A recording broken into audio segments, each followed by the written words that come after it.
Welcome to the world of cybersecurity. My name is Ismail, and in the next 2 hours or so, I'm going to do something most schools, most colleges, and even most parents never did for you.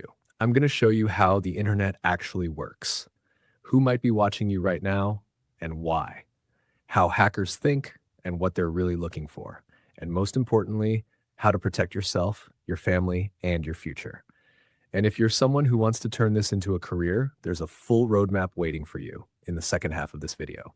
By the end of this, you'll understand more about cybersecurity than most people using the internet today. Not hype, not exaggeration, just real knowledge. So stay with me, take notes if you want, and let's begin. Chapter 1. The internet is not safe. Let me start with a story.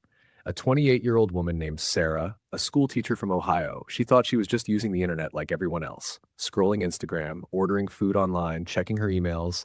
Nothing unusual, nothing risky, just normal life. One evening, she received an email. It looked exactly like it came from her bank. Same logo, same design, same tone. It said her account had been flagged for suspicious activity, and there was a simple instruction: click here to verify. So she clicked. She entered her username, she entered her password, and within 6 hours, $4,200 was gone, transferred out of her account, just like that. Her Instagram started posting content she never approved. Her Gmail was used to reset passwords on her Netflix, her Amazon, her PayPal. Everything started falling apart. Sarah wasn't careless. She wasn't dumb. She was just unaware. And that right there is the biggest cybersecurity problem in the world today. Not technology, not hackers, unawareness. Here's a fact that should make you pause. Every 39 seconds, a cyber attack happens somewhere in the world. Every 39 seconds. By the time you reach the end of this line, someone's data has already been stolen. Now think about that. How many 39-second intervals happen in a single day? In a week? The numbers are massive. But here's the part most people don't realize. Most cyber attacks are never reported. People feel embarrassed. Companies avoid bad press. So the real number, it's probably 10 times higher. Now let's talk about something even more dangerous: the illusion of safety. We live in a world where we feel safe just because we have a password on our phone. We feel safe because we use private browsing. We feel safe because we visit what we think are trusted websites. But let me break that illusion for a moment. Private browsing does not hide you from your internet provider, your employer, or skilled hackers. Passwords alone, they are cracked every single day by machines that can try billions of combinations in just 1 second. And those trusted websites, many of them get hacked too, thousands of times every year. I'm not telling you this to scare you. I'm telling you this to wake you up, because awareness is the first step. And right now, you're already taking it. Now let's look at the scale of this problem. Real numbers. In 2024, cybercrime cost the world over $9.5 trillion. Think about that for a second. If cybercrime were a country, it would be the third largest economy in the world, only behind the United States and China. Third largest in the world. And it's still growing. Experts predict that by 2027, that number could reach $23 trillion. Now here's a question I want you to really think about. Who do hackers target the most? Big corporations, government agencies, billionaires? No. The number one target is regular people, people like you. Why? Because it's easier. Because protection is weaker. Because there are billions of targets. It's not personal, it's math. Your digital footprint. Here's something most people never realize. Right now, at this exact moment, there exists a digital profile of you, more detailed than what even your closest friends know. It knows the websites you've visited, the things you've searched for, where you've been over the years, when you sleep and when you wake up, what you believe in, what you worry about, what you might be dealing with health-wise, how you spend your money, and even how you feel based on what you watch and what you click. All of this information is being collected, stored, bought, and sold every single day by hundreds of companies you've never even heard of. And that's just the legal side, because hackers want that same information too. But they don't ask for permission. They take it. And once they have it, they use it to steal from you, manipulate you, or sell it to other criminals. Now pause for a second and ask yourself honestly, before this video, did you know any of this? Most people don't. And that's exactly why cybercrime has become a multi-trillion-dollar industry. But here's where things change. Because this isn't a horror story. This is a survival guide. The good news, cybersecurity is not as complicated as it sounds. The methods that protect you from most attacks are simple. They're small habits, things you can start doing today for free that make you dramatically safer online. And if you want to turn this into a career, we're going to cover that too, in detail, because the truth is, people who get hacked aren't weak, they're uninformed. And the people who stay safe aren't geniuses, they're prepared. And by the end of this video, you will be prepared. Now that you understand why this matters, let's go deeper, because you can't protect something you don't understand. So let's break it down, how the internet actually works. Chapter 2, how the internet actually works. Now, let's do something different. Let's play a simple game. I want you to imagine this. Every house in the world is connected by a giant, invisible postal system. When you send a letter, or in internet terms, when you open a website, you're sending a request from your house to someone else's house. That request travels through roads, through bridges, through multiple checkpoints until it reaches its destination, a server. A server is just a very powerful computer that stores the website you want to see. Once your request arrives, the server sends the website back to you. And this entire journey, going there and coming back, happens in less than a second. That is the internet. Simple, right? Good. Want to learn complete networking for cybersecurity? We've created a 1-hour video that people are loving. Check it out on our channel. Now let's go one step deeper. IP addresses, your home address on the internet. Every device connected to the internet has something called an IP address. IP stands for Internet Protocol. Think of it as your home address in the digital postal system. Just like a letter needs a delivery address, every piece of data traveling across the internet needs an IP address to know where to go.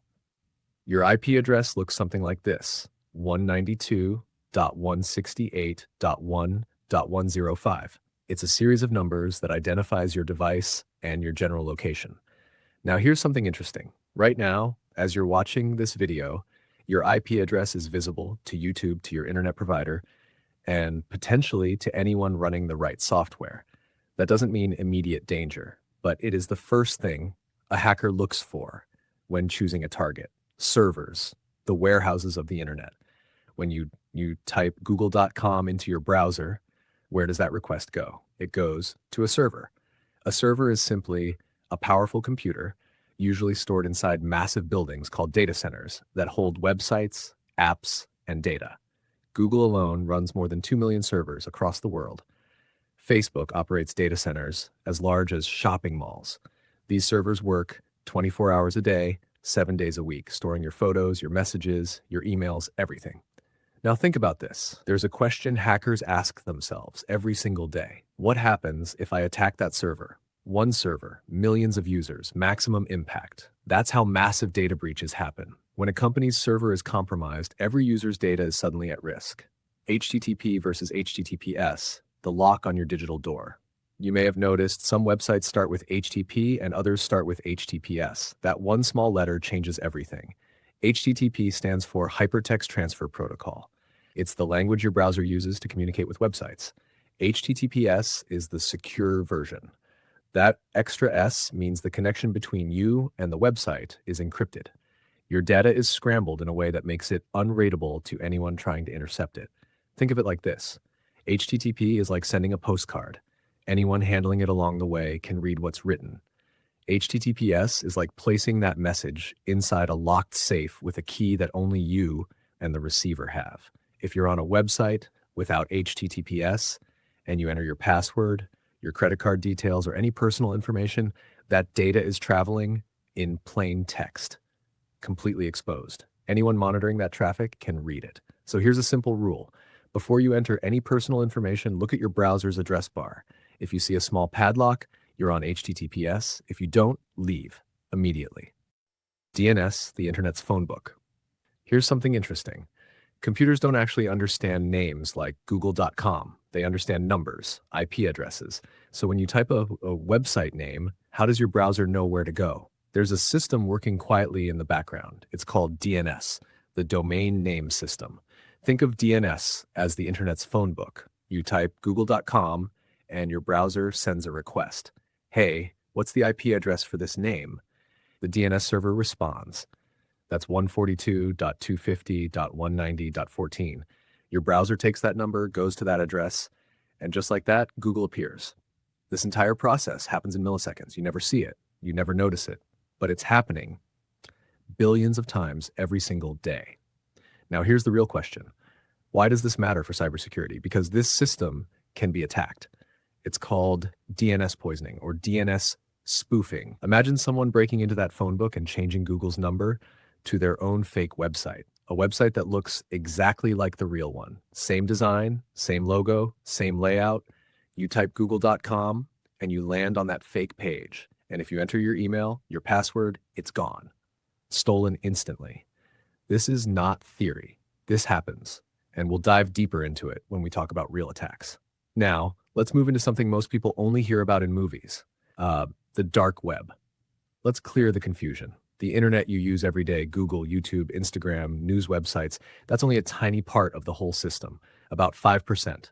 The remaining 95% is called the deep web, and most of it, completely normal. Private databases, company systems, medical records, bank infrastructure, nothing secret or dangerous, just not public. But within that deep web, there's another layer, a hidden layer, the dark web. These are websites that are not indexed by search engines. You won't find them on Google. Their addresses look unusual, ending in .onion instead of .com. And to access them, you need a special browser, Tor, the onion router. Now here's the truth. The dark web is not purely criminal. Journalists use it to communicate safely. Activists use it to avoid surveillance.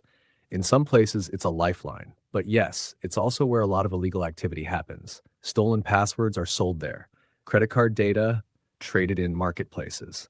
Personal information from data breaches listed in bulk. Your email and password from something you signed up for years ago could be sitting there right now, and you wouldn't even know. There are tools, simple ones, that let you check if your data has been exposed in a breach. One of the most trusted is called Have I Been Pwned? It's free, and it can show you if your email has ever been compromised. After this video, you should check it, because awareness is protection.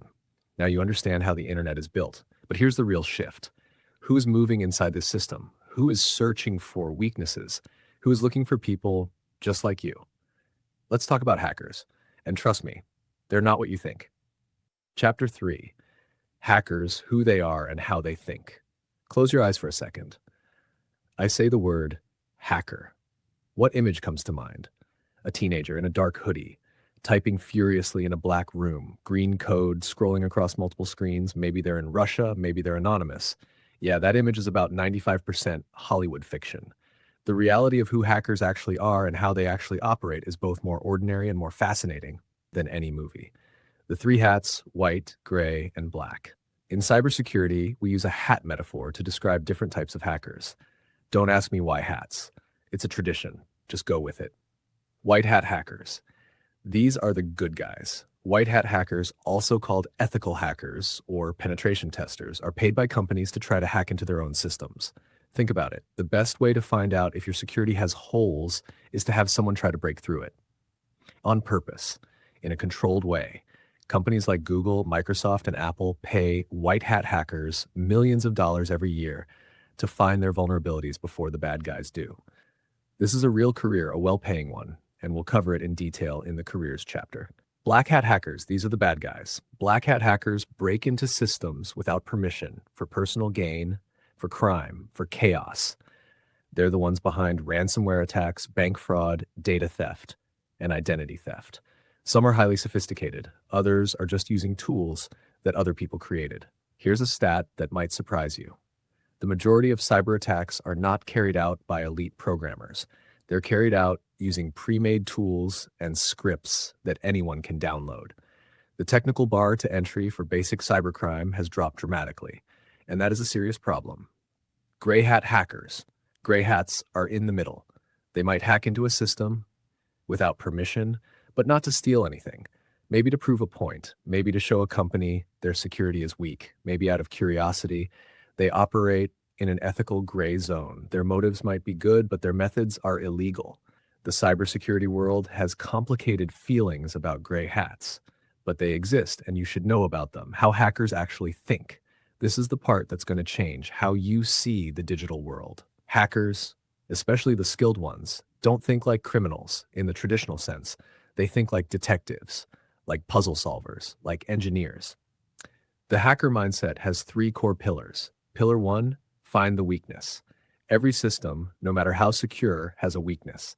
It could be a technical flaw in the software, it could be a misconfigured setting, it could be a tired employee who clicks the wrong link.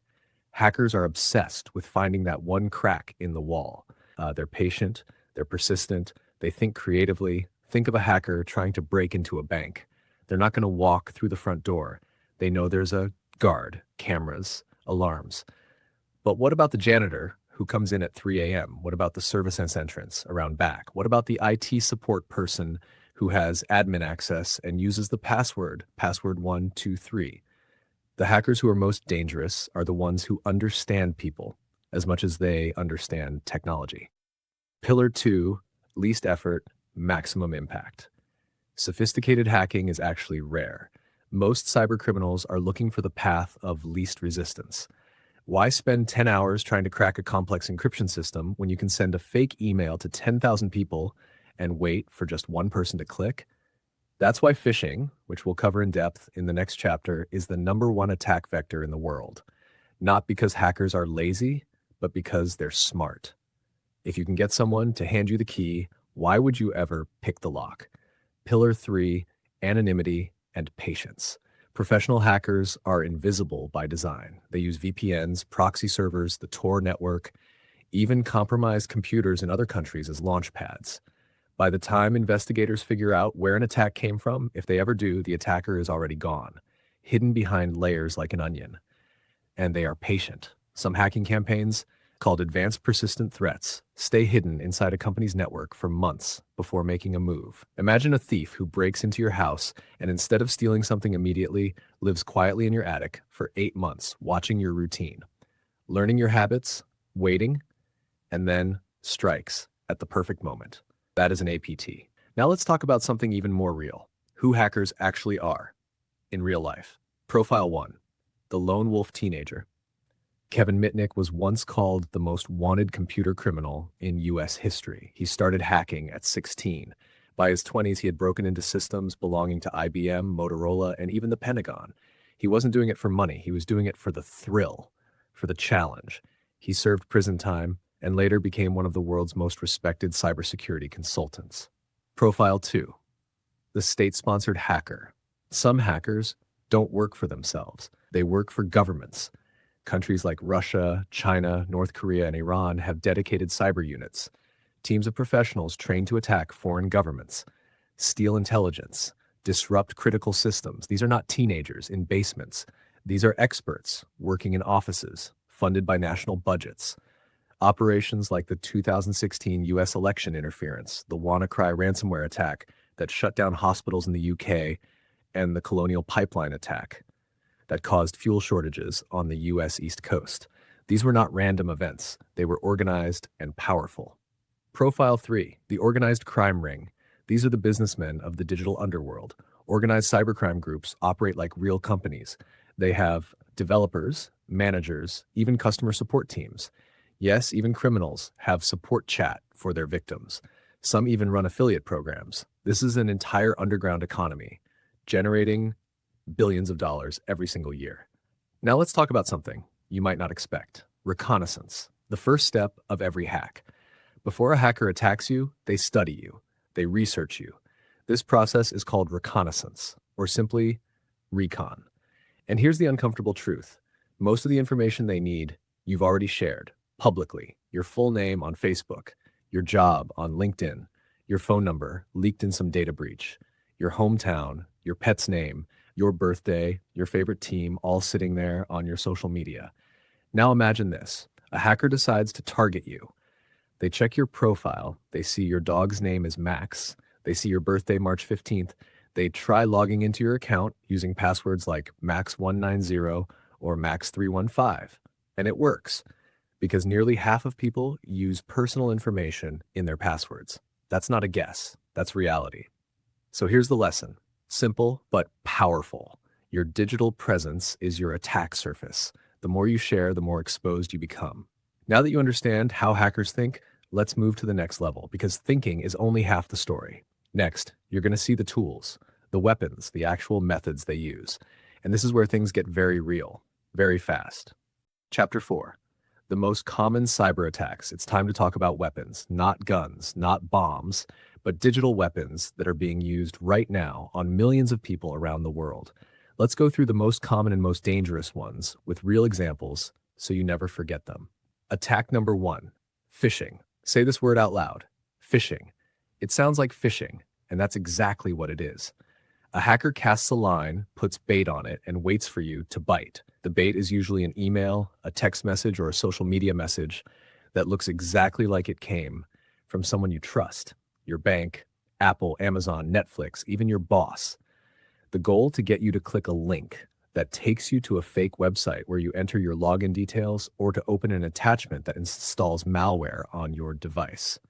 Here's a real scenario. In 2020, Twitter was hacked, and more than 130 high-profile accounts were compromised. Elon Musk, Barack Obama, Joe Biden, Jeff Bezos, all posting the same Bitcoin scam at the same time. So how did it happen? The hackers didn't break Twitter's servers. They didn't hack the code. They called Twitter employees on the phone, pretending to be IT support, and they talked their way into internal access. One phone call. That's it. And they got inside one of the biggest platforms in the world. That is phishing, the human element, the weakest link in any security system. Now listen carefully. There are common signs you can always look for. Urgency. Your account will be closed in 24 hours. Fear. Suspicious activity detected. Verify now. Too good to be true. You've won an iPhone 15. Generic greetings. Dear customer, instead of your actual name and strange email addresses, like support@amaz0nhelp.com instead of amazon.com. Now there's an even more dangerous version, spear phishing. This is targeted phishing, personalized. Instead of sending one message to thousands of people, the hacker researches you, specifically, your name, your job, your company, your colleagues, and then they craft a message that feels completely real. Hi Sarah, this is Mike from IT. We noticed an issue with your VPN access. Please confirm your credentials here. Everything looks correct, everything feels normal, and that's what makes it dangerous. Attack number 2. Malware, malicious software. This is a broad term for any software designed to damage, disrupt, or gain unauthorized access to your system. Think of malware like different types of infections. Some are annoying, some are destructive, some are silent, working in the background for months before you even notice. Let's break it down. Viruses. Just like biological viruses, they attach themselves to legitimate files and spread when those files are shared. Worms. These are more aggressive. They spread on their own across networks without you doing anything at all. Trojans, named after the Trojan horse from Greek mythology, they look like normal software. You install them willingly, but inside, there's something hidden. A backdoor, a silent entry point for hackers. One example is Emotet. First detected in 2014, it infected millions of computers worldwide. It spread through fake invoice emails, and once installed, it didn't just steal banking data, it also acted as a delivery system for other malware, a malware that delivers malware, like Russian nesting dolls, but for cyber attacks. Ransomware. This is the one that's been making headlines. Ransomware is malware that encrypts all your files, making them completely inaccessible, and then demands a ransom, usually in cryptocurrency, to unlock them. In May 2021, the Colonial Pipeline, which supplies about 45% of the fuel to the US East Coast, was hit by a ransomware attack. A group called DarkSide carried it out. Colonial Pipeline paid the ransom, $4.4 million in Bitcoin. Gas shortages spread across the eastern United States. Panic buying, long lines at gas stations, all because of ransomware, spyware. This is software that silently watches everything you do, your keystrokes, your passwords, your credit card numbers, even screen recordings. All sent back to the attacker. Adware, usually less dangerous but extremely annoying. It floods your device with ads, and sometimes it becomes a gateway to more serious infections. Attack number 3, man-in-the-middle attacks. Imagine you're passing a note to your friend in class, but someone is sitting between you. They intercept it, they read it, maybe even change it, and then pass it on. Both of you think you're talking directly to each other, but you're not. There is someone in the middle, That is a man-in-the-middle attack, or MITM. In digital terms, this happens when a hacker secretly inserts themselves between your device and the server you're communicating with. This becomes especially dangerous on public Wi-Fi. You're at Starbucks. You connect to Starbucks Wi-Fi. But what if that network was created by a hacker sitting just a few tables away? What if the real network is called Starbucks_guest and you connected to a fake one instead? Everything you send, emails, passwords, banking details, passes through the hacker first. This is called an evil twin attack, and it's one of the biggest reasons public Wi-Fi without protection is extremely risky. Attack number 4, SQL injection. This one is a bit more technical, but I'll keep it simple. Most websites store data in databases, your username, your address, your purchase history, all stored in tables. To interact with that database, websites use a language called SQL, structured query language. SQL injection happens when a hacker inserts malicious SQL code into input fields like a login box or a search bar. For example, a normal user types John Doe. A hacker might type John Doe, apostrophe, or 1 = 1. If the website is not protected, that code can trick the database into revealing everything, all users, or even deleting data. In 2008, a single SQL injection attack on Heartland Payment Systems exposed 130 million credit card numbers. One injection, 130 million victims.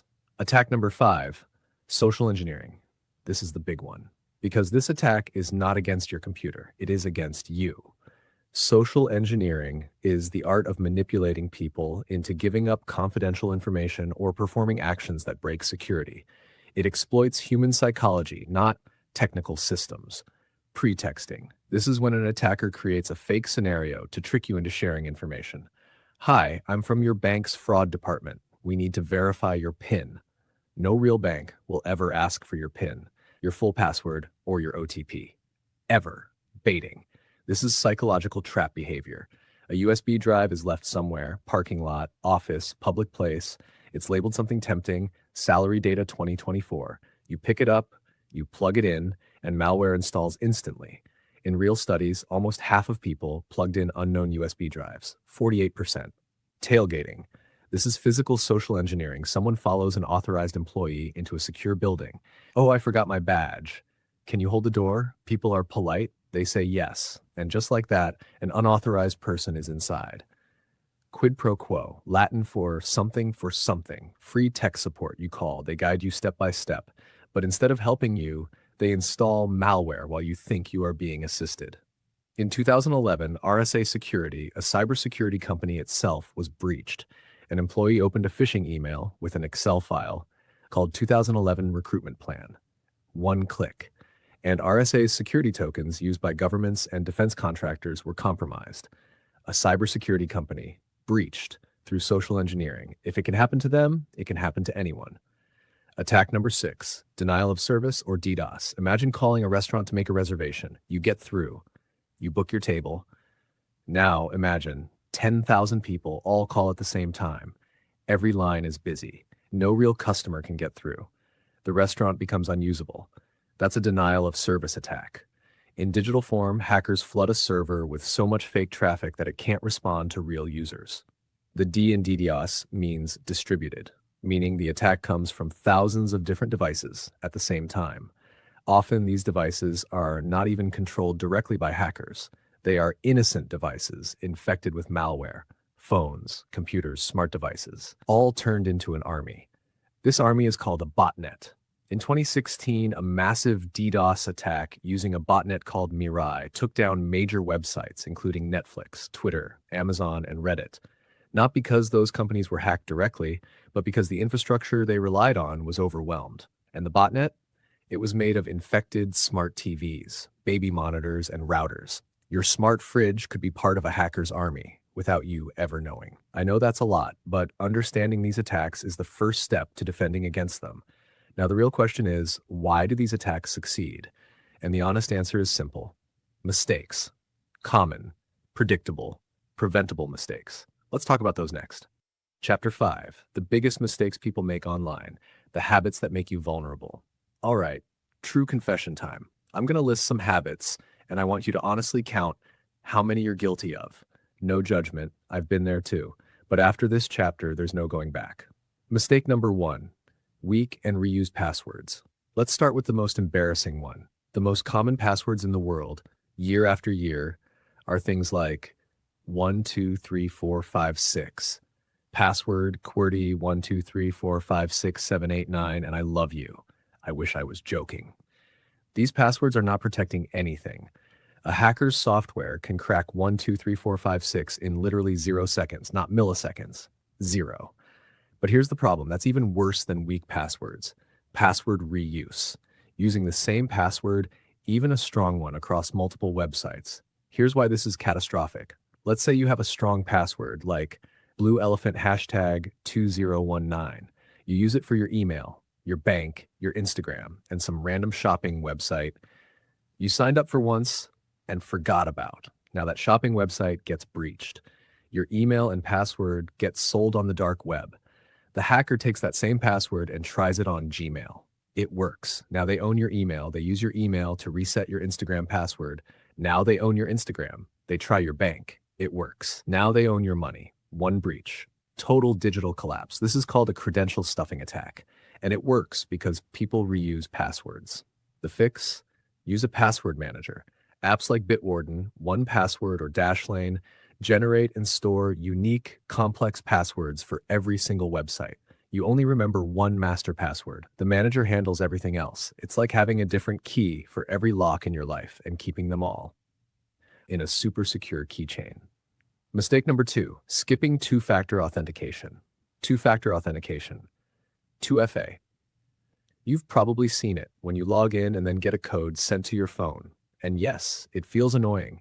One extra step, but here's what 2FA actually does. Even if a hacker has your username and your password, they still can't get in without that second factor, that code on your phone. Think of your account like a bank vault. Your password is the combination lock. Two-factor authentication is the second key that only you physically hold. Without both, the vault doesn't open.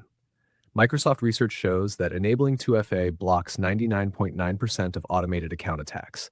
99.9%. For one extra step, turn on 2FA for every account that offers it. Start with your email and your bank right now. Mistake number 3, clicking without thinking. The most dangerous thing you do online is click. Before clicking any link in an email, a text, or a message, ask yourself 3 questions. 1, did I expect this message? 2, does the sender's address look exactly right? Not almost right, exactly right, like Amazon.com or PayPal1.com. 3, what's the worst thing that happens if I click this and it's fake? If you have any hesitation, don't click. Instead, go directly to the website by typing the address yourself, or call the company using a number from their official website. Here's something hackers rely on. Urgency. Your account will be deleted in 2 hours. You have a package pending. Confirm now. Urgent. Tax refund available. Claim before midnight. Urgency kills critical thinking. It forces you to react before you think. So the next time you feel rushed by a message, stop. Breathe. Because that urgency is almost always manufactured. Mistake number 4, using public Wi-Fi without protection. We touched on this briefly, but let's go deeper. Airports, cafes, hotels, malls, public Wi-Fi is everywhere, and almost all of it is either unencrypted, poorly secured, or sometimes even spoofed by a hacker sitting nearby. When you connect to an open Wi-Fi network, your traffic can potentially be visible to anyone on that same network. Now imagine this, you're at a hotel, you connect to hotel Wi-Fi, you log into your work email, you check your bank balance, you even enter your credit card details for room service. Every single one of those actions could be monitored, intercepted, stolen. The fix? Use a VPN, a virtual private network. A VPN creates an encrypted tunnel between your device and the internet. So even if a hacker is sitting right next to you on that same hotel Wi-Fi, all they see is scrambled data, unreadable. VPNs are not just for tech experts. They're a basic safety tool, like a seatbelt for the internet. Mistake number 5, oversharing on social media. Quick question, does your Facebook profile show your full birthday, your hometown, your school, your pets' names?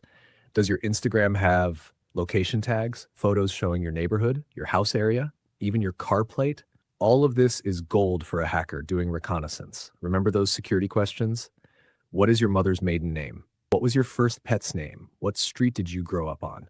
Now imagine all of that information is already publicly available on your social media, even old posts, even forgotten photos.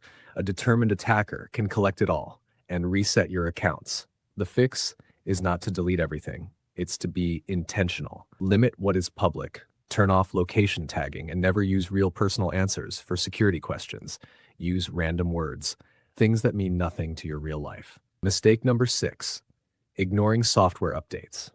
I know, updates are annoying. Update available. Remind me later, again and again. But here's what you're actually doing. When software companies release updates, they are often fixing security holes, vulnerabilities that hackers already know about.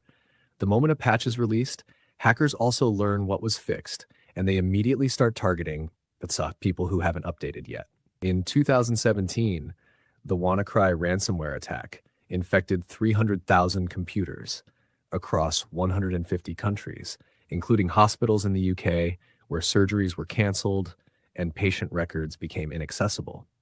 And here's the shocking part. Microsoft had already released the fix. The vulnerability was patched, but hundreds of thousands of systems never installed the update. 300,000 computers, because people kept clicking, remind me later. Update your software, update your phone, update your apps. When the notification comes, don't delay it. Mistake number 7, trusting everything you read online. Misinformation, disinformation, fake news. These are not just social problems, they are cybersecurity tools. Hackers create fake articles, fake giveaways, fake celebrity promotions, all designed to trick you into clicking links or downloading malware. Before you trust anything online, verify it with a second source. If something feels extreme, extremely angry, or extremely exciting, pause, because that emotion is often the weapon. And now there's something even more dangerous. AI-generated content, deepfakes, videos, audio, even live-looking calls that are completely fake. In 2024, a finance employee at a multinational company joined a video call with what looked like their CFO. Same face, same voice, same mannerisms. They were instructed to transfer funds, and they did. $25 million transferred to criminals. The CFO was not real. It was a deep fake. $25 million. Gone. The landscape of deception is evolving faster than most people realize. Now you know the mistakes, and more importantly, you understand why they happen. So let's flip everything now, because knowing what not to do is only half the story. Next, let's talk about what smart, prepared, security-aware people actually do. Chapter 6, How to Protect Yourself Like a Pro. All right, this is where we stop talking about problems and start talking about solutions. Everything in this chapter is something you can do today, and most of it is free. Let's build your digital armor. Protection number 1, the password system. The goal is simple. Never use the same password twice, and every password should be long and complex. The method, a password manager. My top free recommendation is Bitwarden, open source, audited, and trusted by security professionals worldwide. Here's how it works. You create one master password for Bitwarden. Make it strong, but memorable. Something like a sentence. My dog ate 3 tacos at Tuesday. Easy to remember, almost impossible to crack. Then Bitwarden generates random unique 20-character passwords for every website you use, and it stores them all. The result? Even if 10 websites you use get breached, your other accounts stay safe, because every password is different, and that one change alone puts you ahead of almost everyone online. If you don't want a password manager, at minimum, use passphrases. A passphrase is a random string of 4 or 5 unrelated words. Purple rocket exclamation mark, cloud banana. That's 24 characters. And it would take a computer billions of years to crack through brute force. But it's still something you can actually remember. Protection number 2, activate two-factor authentication everywhere. We talked about this. Now let's apply it. Start with priorities. 1, email. This is your master key. If someone gets access to your email, they can reset everything else. 2, bank and financial accounts. 3, social media, Instagram, Facebook, X, TikTok. 4, shopping accounts, Amazon, eBay. 5, cloud storage, Google Drive, Dropbox, iCloud. Now listen carefully. Not all two-factor authentication is equal. SMS codes are better than nothing, but they can be intercepted through something called SIM swapping, where an attacker tricks your mobile carrier into transferring your number to their SIM card. The better option is an Authenticator app. Google Authenticator, Authy, Microsoft Authenticator. These generate time-based codes that change every 30 seconds. They don't go through the phone network. They stay on your device. Use an Authenticator app whenever possible. Protection number 3, secure your home network. Your Wi-Fi router is the front door to your entire digital life. Most people set it up once and never touch it again. Here's a quick checklist. Step 1, change the default router login. Every router comes with default credentials, like admin or admin password. Hackers already know these. Change them immediately. Log into your router, usually by typing 192.168.1.1 into your browser and update the admin username and password. Step 2, use WPA3 encryption. In your Wi-Fi settings, set security to WPA3, or at minimum WPA2. Never use open networks or WEP. They are not secure. Step 3, create a guest network. Most modern routers allow this. Put smart devices like TVs, smart speakers, baby monitors, and thermostats on the guest network. Keep your phones and computers on the main network. Why? Because smart devices are often the weakest link. If one gets hacked, it won't spread to everything else. Step 4, update your router firmware. Just like your phone, your router needs updates too. These updates fix security holes. Check your router settings or the manufacturer's website at least once a year, and install updates when available. These 4 steps turn your home network from a weak entry point into a much stronger defense. Protection number 4, use a VPN on public networks. We already covered this, but let's make it practical. When should you use a VPN? Anytime you are on public Wi-Fi, cafes, airports, hotels, libraries. Also, when you want an extra layer of privacy while browsing, or when you're traveling, especially in places with strict internet restrictions. Now here are some trusted VPN providers. Proton VPN. It also has a solid free tier, created by the same people behind Proton Mail, a privacy-focused email service, Mullvad VPN, and ExpressVPN. But listen carefully. Important warning, not all VPNs are safe. There are hundreds of free VPN apps, especially on mobile, that actually spy on your traffic. They don't protect you, they watch you, and they can be more dangerous than using no VPN at all. So stick to trusted, well-reviewed providers, because if something is completely free with no clear business model, then you are not the customer. You are the product. Protection number 5, encrypt your devices. Encryption is not just for companies.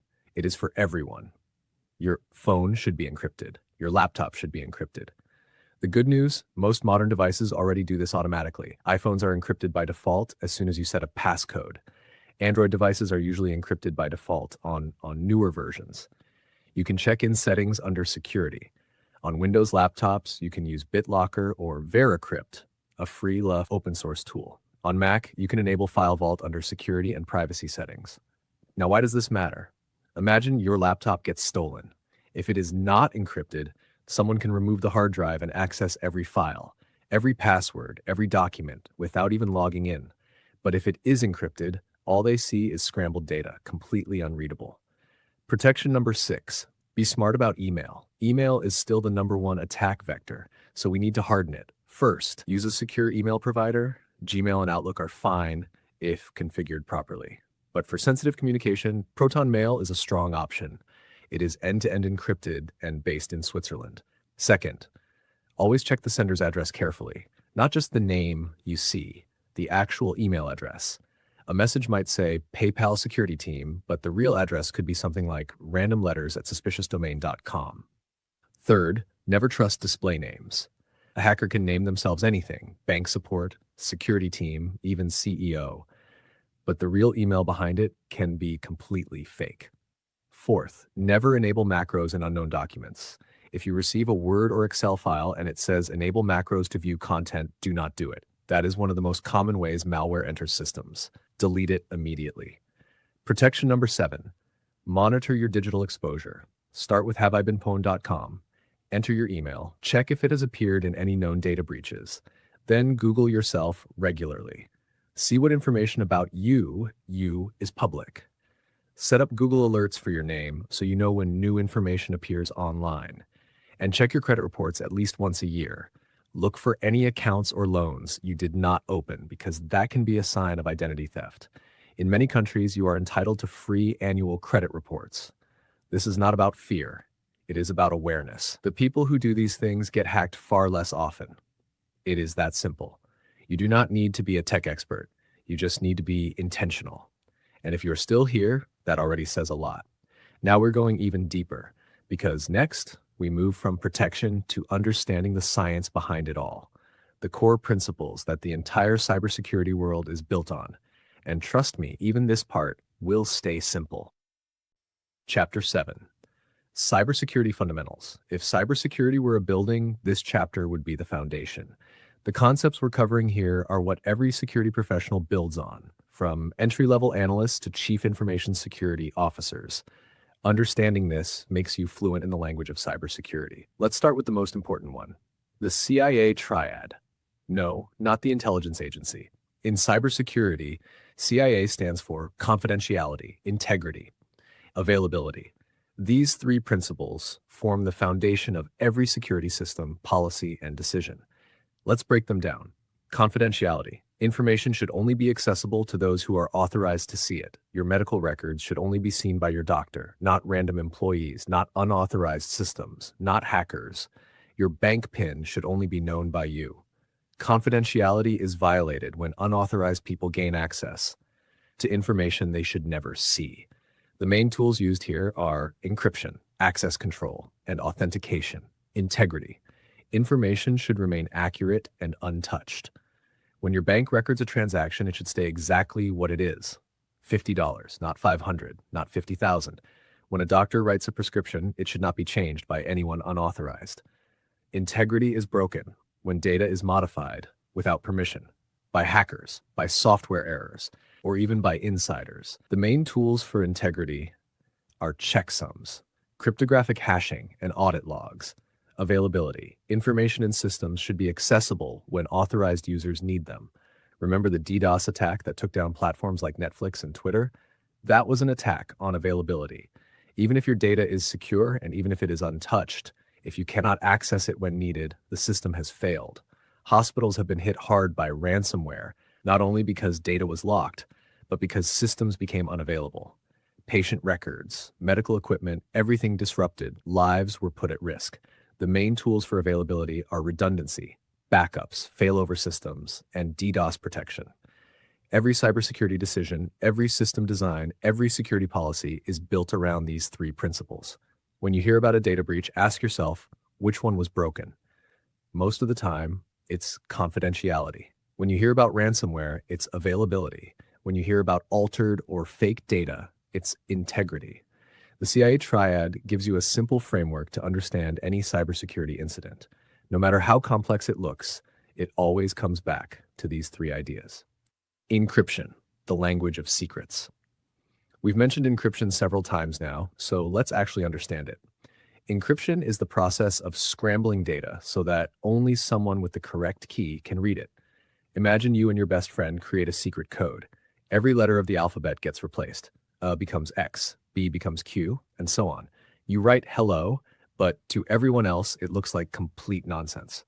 However, your friend has the same code book, so they decode it instantly. That is encryption at its simplest level. Now, here's the reality. Modern encryption is millions of times more advanced than this. It uses complex mathematical algorithms that even the most powerful supercomputers would take millions of years to crack. Types of encryption you should know. Symmetric encryption. This is where both the sender and receiver use the same key to encrypt and decrypt data. It's fast and efficient. But here's the problem. How do you securely share that key in the first place? Because if someone intercepts it, the entire system is compromised. Think of it like this. You and your friend both have the same physical key to a lockbox, but how do you safely give each other that key without someone stealing it? Now, asymmetric encryption, also called public key cryptography, this solved the key sharing problem. Each person has two keys that are mathematically linked, a public key and a private key. The public key you can share with anyone. The private key you keep completely secret. Here's the magic. Anything encrypted with your public key can only be decrypted with your private key. And it also works the other way around. So I can give you my public key openly. You use it to encrypt a message, but only my private key, which only I possess, can unlock it. Even if someone intercepts that message, and even if they have the public key, they still cannot read it. This is the foundation of HTTPS.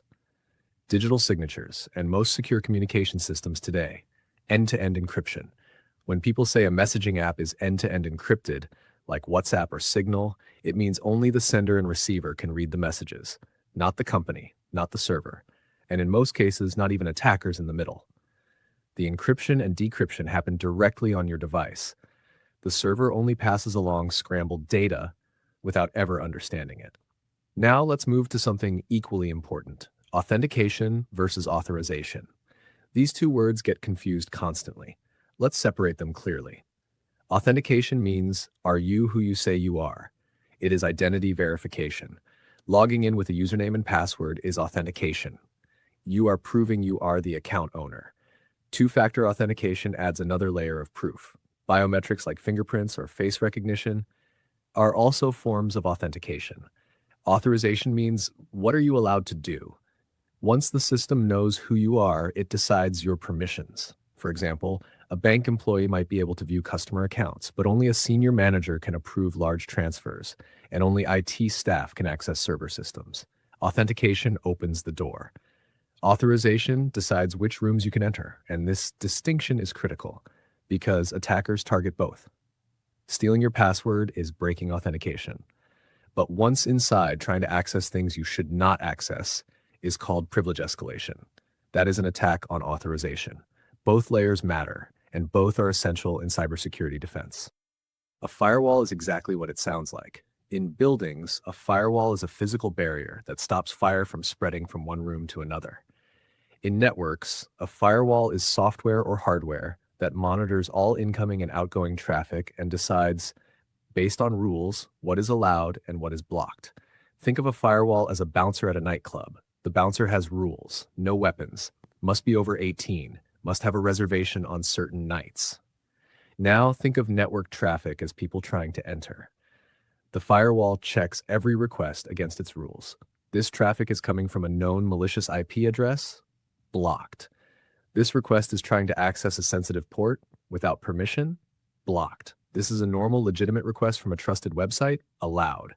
Firewalls are one of the first lines of defense in any network. Your home router already has a basic firewall built in, but large organizations use enterprise-grade firewalls with far more advanced control and intelligence. Now let's move to something more modern.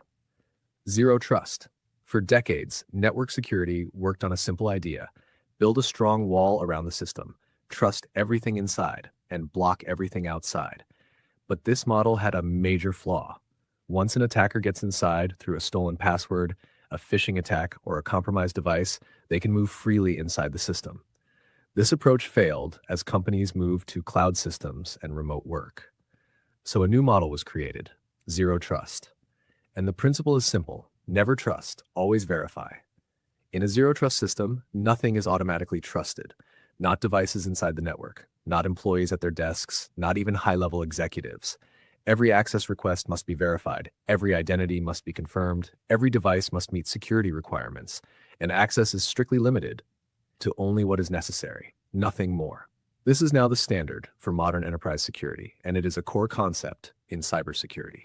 Now let's talk about where real-time defense happens. Security Operations Center, also known as SOC. A SOC is a team of cybersecurity professionals who monitor an organization's systems 24 hours a day, 7 days a week. Their job is to detect threats and respond to incidents in real time. Think of it like mission control. But instead of rockets, they are watching network traffic, security alerts, and system behavior. SOC analysts use tools called SIEM systems, Security Information and Event Management. These systems collect logs from hundreds of sources and look for suspicious patterns. For example, a user logs in from one country and just minutes later logs in from another country. That is physically impossible, so it gets flagged. Or a server suddenly starts sending 10 times more data than usual. That could mean data is being stolen, so it gets investigated immediately. This is where active defense happens, in real time.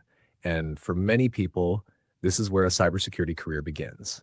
You have now learned the core language and core concepts of cybersecurity, more than most people in IT could clearly explain a few years ago.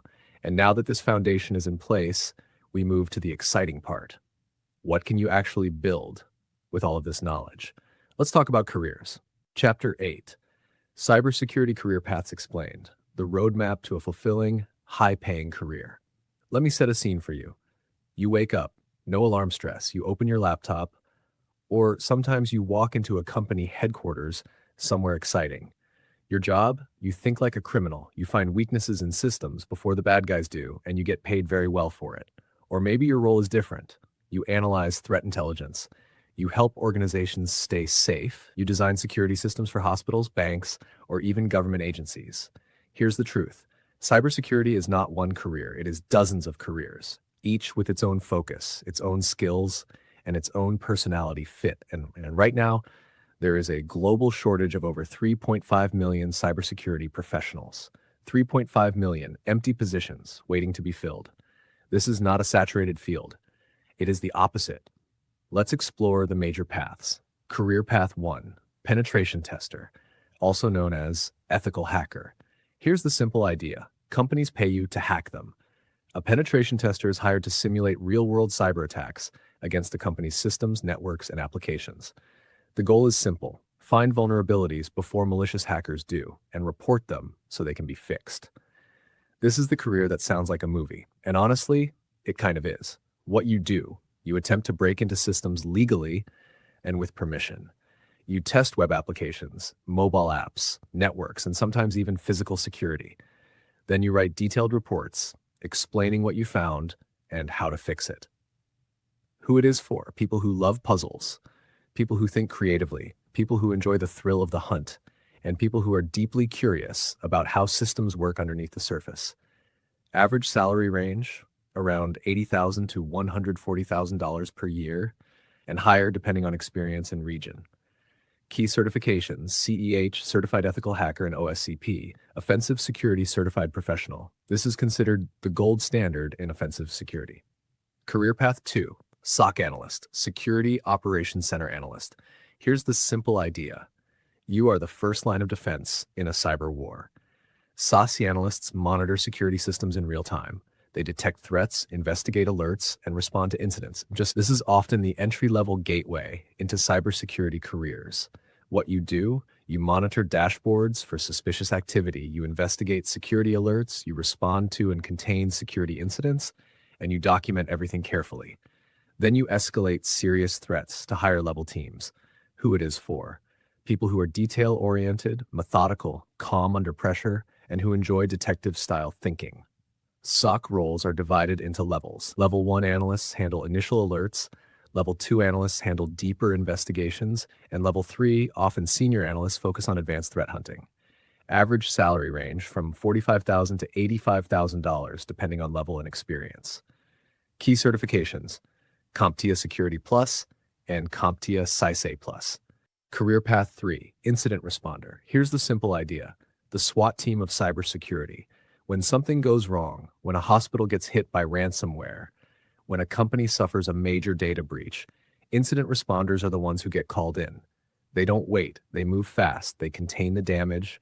They investigate what happened, and they help restore systems back to normal. What you do, you respond to active cyber incidents. You perform forensic analysis to understand how the attack happened. You contain and remove the threat, and you create detailed reports to prevent it from happening again. Who it is for: people who stay calm under pressure, people who enjoy solving problems in crisis situations, and people with a forensic investigative mindset. Average salary range around $85,000 to $130,000 or more depending on experience. Key certifications: GCIH, GIAC Certified Incident Handler, and GCFE, GIAC Certified Forensic Examiner. Career Path 4, Digital Forensics Analyst. Here's the simple idea, the CSI of the cyber world. Digital forensics analysts investigate cybercrime by recovering and analyzing digital evidence, deleted files, hidden data, malware traces, and attack timelines. What you do, you recover data from computers, phones, and storage devices. You build timelines of exactly what happened during a cyber incident. You analyze evidence for legal cases, and sometimes you testify in court as an expert witness. Who it is for: people who are extremely detail-oriented, patient, analytical, and interested in both technology and law. Average salary range around $65,000 to $110,000. Key certifications: GCFE and ENCE, NCASE Certified Examiner. Career path 5, security engineer, also known as security architect. Here's the simple idea. You are the builder of digital fortresses. Security engineers design and build the systems that protect organizations. They don't just respond to attacks, they design defenses from the ground up. What you do, you design and implement firewalls, VPNs, and intrusion detection systems. You build secure cloud infrastructure. You create security policies and frameworks. And you review systems for vulnerabilities. Who it is for? People who enjoy building systems, people with strong engineering thinking, and people who like designing solutions rather than just reacting to problems. Average salary range, around $100,000 to $160,000. Key certifications, CISSP, Certified Information Systems Security Professional, and Cloud Security certifications from AWS, Azure, and others. Career path 6, Cloud Security Specialist. Here's the simple idea. Security for the modern internet. As companies move everything to the cloud on platforms like AWS, Microsoft Azure, and Google Cloud, cloud security has become critical. What you do, you secure cloud environments, you manage identity and access control systems, you monitor cloud infrastructure for threats, and you ensure compliance with security regulations. Who it is for? People interested in cloud technology with a strong focus on security. Average salary range around $110,000 to $170,000. Key certifications, AWS Certified Security Specialty, Microsoft Azure Security Engineer, and Google Cloud Security Engineer. And now you can see something important. Cybersecurity is not one path. It is a full ecosystem of careers, different roles, different skills, different personalities, but all connected by one mission, protecting the digital world. Career path 7, GRC Analyst, Governance, Risk, and Compliance. Here's the simple idea. Not every cybersecurity role is about hacking systems. Some roles focus on rules, policies, and risk management. GRC analysts work on the business side of security, making sure organizations follow laws, standards, and internal security policies. What you do, you develop and enforce security policies. You assess risks to business operations. You ensure compliance with frameworks like ISO 27001, SOC 2, GDPR, and HIPAA. You also conduct security audits and assessments. Who it is for? People who are detail-oriented, people who enjoy structure and policy work, and people who like working at the intersection of technology, business, and law. Average salary range around $70,000 to $120,000.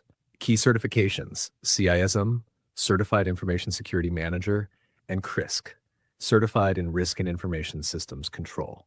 Career path 8, Cybersecurity Educator or Trainer. Here's the simple idea. The cybersecurity skills gap will not close on its own. It needs teachers, trainers, and communicators. Cybersecurity educators work with companies, universities, and governments to train the next generation of defenders. They build learning programs, run awareness sessions, and explain complex security concepts in simple, practical ways. Who it is for? People who love teaching, people who enjoy communication, and people who can break down complex ideas so anyone can understand them. Average salary range. It varies widely, from around $50,000 to over $120,000 depending on role and organization. Now let's talk about something important. The most in-demand paths right now. Based on current job market trends, the most in-demand cybersecurity roles are cloud security engineers, penetration testers, SOC analysts, incident responders, and application security engineers. The beauty of cybersecurity is that everything is connected.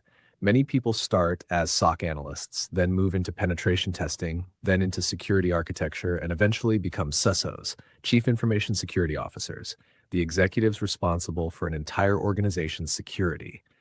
Your starting point does not define your ceiling. Now, the real question, how do you actually begin? No experience, maybe no degree, where do you start? That is exactly what the next chapter is about.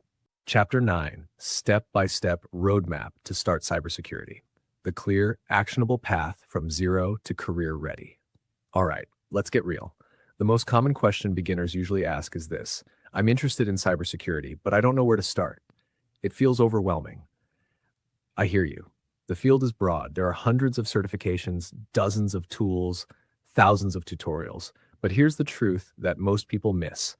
You don't need to learn everything. You need to follow a path. And that's exactly what I'm going to give you. Phase 0, mindset preparation. Week 1 to week 2. Before a single line of study, Mindset. Cybersecurity rewards curiosity, always wanting to know how things work. Persistence. Things will break. You will fail. You keep going. Ethical thinking. Power comes with responsibility. Continuous learning. This field changes faster than almost any other. You do not need a computer science degree. Helpful, but not required. To be great at math, basic logic, and some algebra is enough for most roles. To have hacked before, obviously. Some of the cybersecurity professionals came from completely different backgrounds: psychology, law, the military, customer service. What they share: curiosity and commitment. You have both. You're watching a 2-hour cybersecurity video voluntarily. That's all the proof you need. Phase 1. Build the foundation. Month 1 to month 2.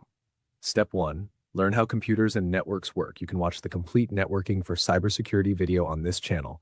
Before you can secure a network, you need to understand 1. Start with CompTIA Network Plus study materials, even if you never take the exam. The curriculum covers networking protocols, TCP/IP, DNS, DHCP, network hardware, routers, switches, firewalls, and network troubleshooting. Free resources: Professor Messer's free Network Plus course on YouTube. Professor Messer has been the go-to free resource for network fundamentals for years. Step 2. Learn the Linux command line. The majority of cybersecurity tools run on Linux. Servers run Linux. Hacking environments run Linux. You don't need to be a Linux expert, but you do need to be comfortable. Start with the Linux command line, a free book at linuxcommand.org, and try HackMe's Linux Fundamentals Pathway. Step 3, understand basic programming concepts. You don't need to be a programmer, but understanding code helps you read and understand scripts, automate tasks, understand vulnerabilities in code. Start with Python. It's beginner-friendly and widely used in cybersecurity. There's a new channel that's about to start a beginner-friendly Python series focused on cybersecurity. They've already uploaded an introduction video. You can check it out. Free resources: Python.org's official tutorial and FreeCodeCamp's Python course. The goal at this phase isn't to become a programmer, it's to be programming literate. Phase 2, core cybersecurity knowledge. Month 2 to month 4, step 4, earn comptiasecurity Plus. This is the single most universally recognized entry-level cybersecurity certification. It covers threats, attacks, and vulnerabilities, technologies and tools, architecture and design, identity and access management, risk management, cryptography, and PKI. It is vendor neutral, meaning it applies to any technology environment. It is often a requirement for many government and corporate cybersecurity positions. Cost: around $370 for the exam, but study materials can be free or low cost. Free study resources: Professor Messer's Security Plus course, phenomenal, free, and thorough. Jason Dion's Udemy course, usually on sale for $15 to $20. Timeline: 2 to 3 months of dedicated study if you are working from the foundation. Step 5. Get hands-on with TryHackMe. Certifications give you knowledge. TryHackMe gives you skills. TryHackMe, a browser-based learning platform with hundreds of hands-on cybersecurity labs covering everything from basic networking to penetration testing. No special equipment needed. Everything runs in your browser. Their pre-security pathway is the perfect companion to Security Plus study.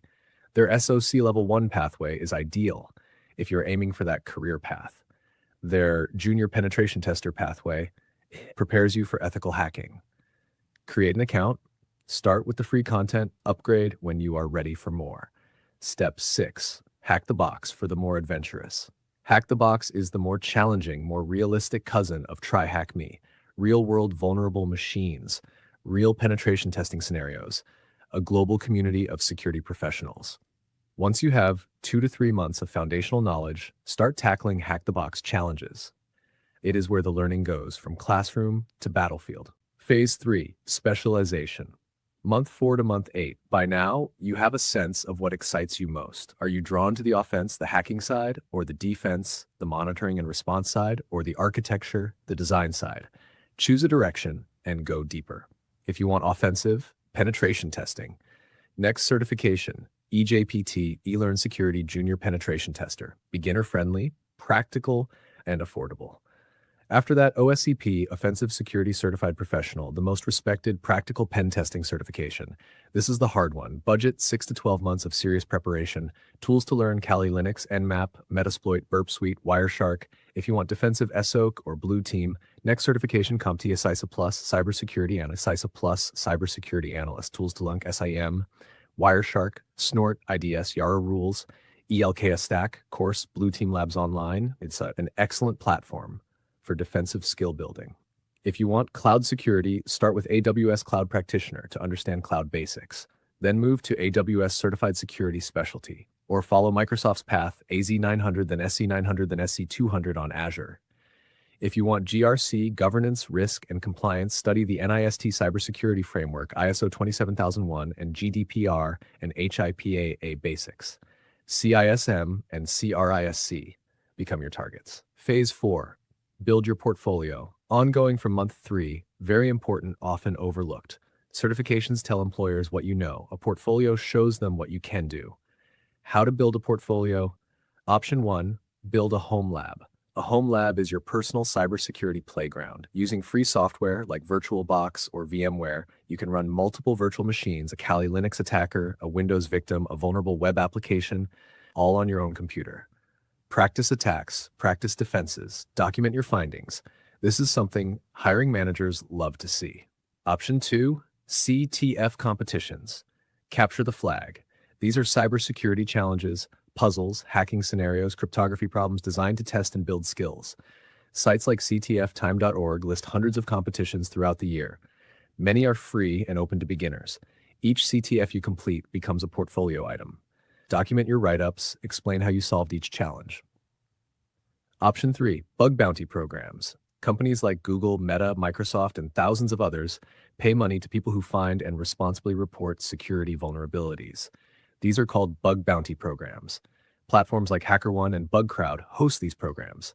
Finding and reporting even one valid bug, even a small one, is an impressive portfolio entry. Option 4, GitHub. Create a GitHub account.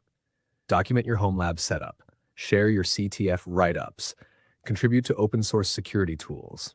A GitHub profile with real cybersecurity work is often worth more to a hiring manager than an extra certification. Phase 5, job search, month 6 to 12 and beyond. Practical job hunting guidance.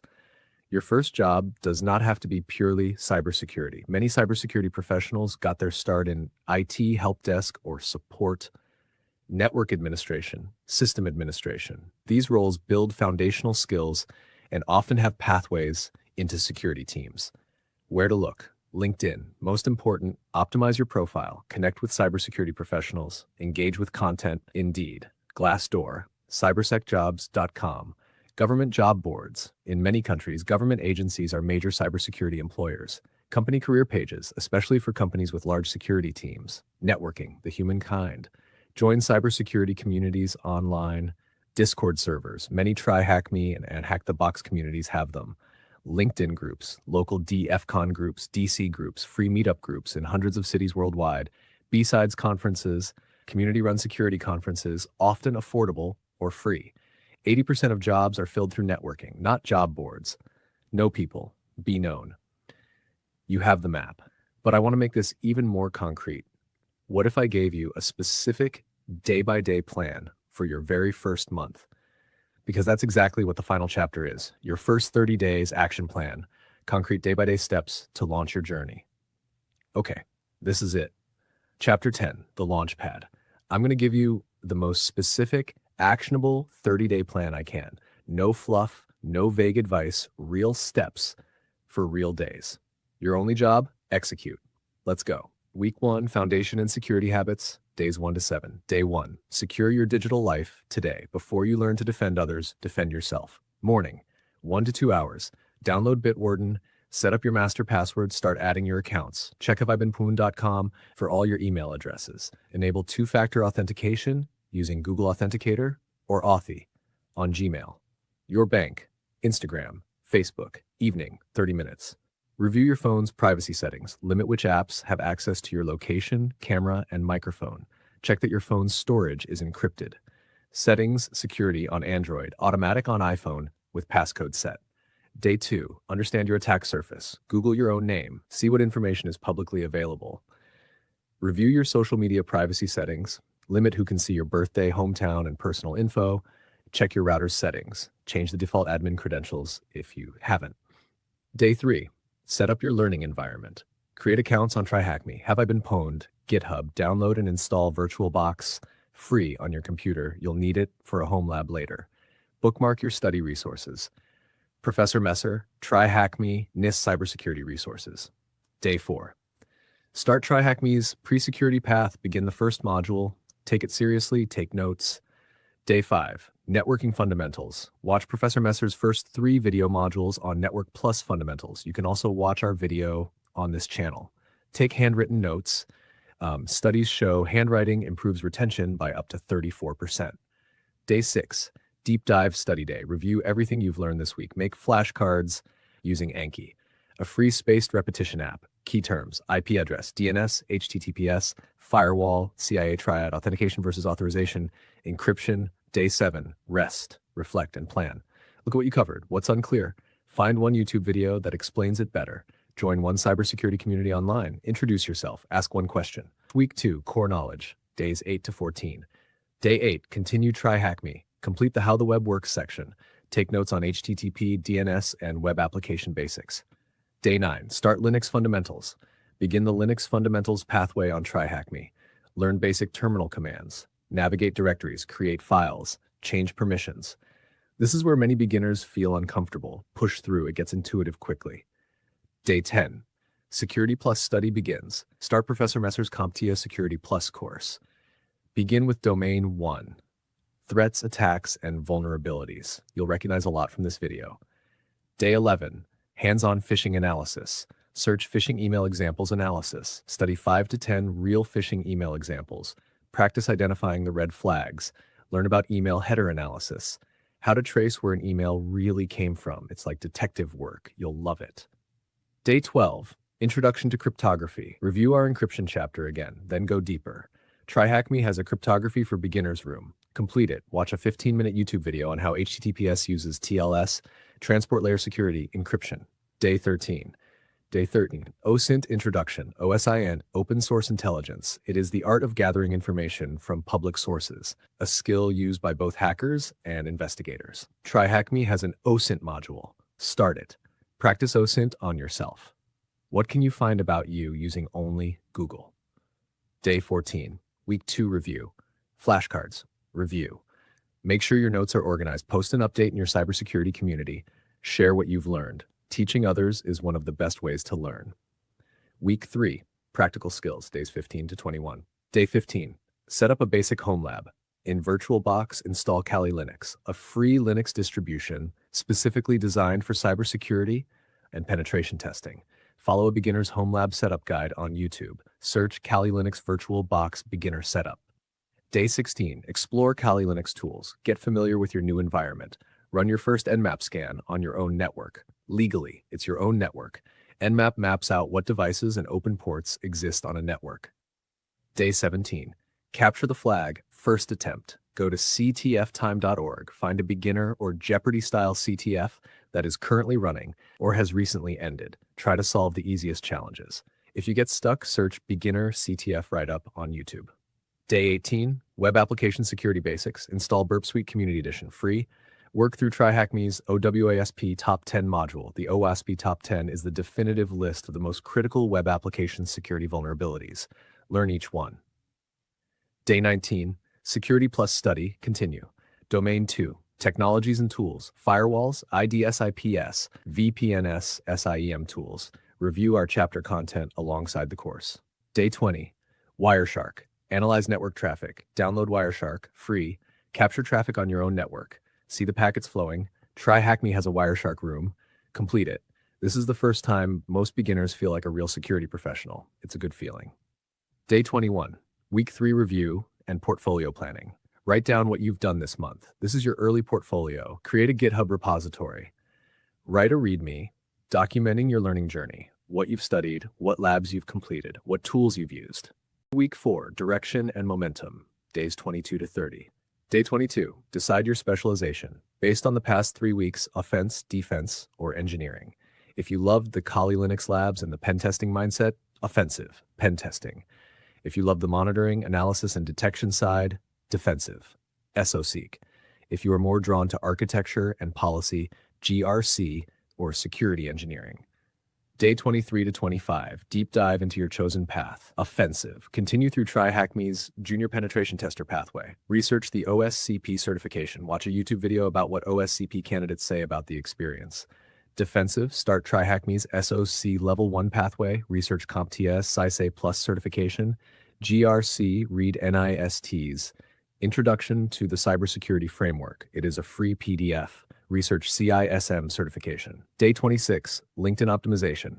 Create or update your LinkedIn profile. Add TryHackMe Progress. They have shareable profiles, your GitHub link, any certifications you have started studying for.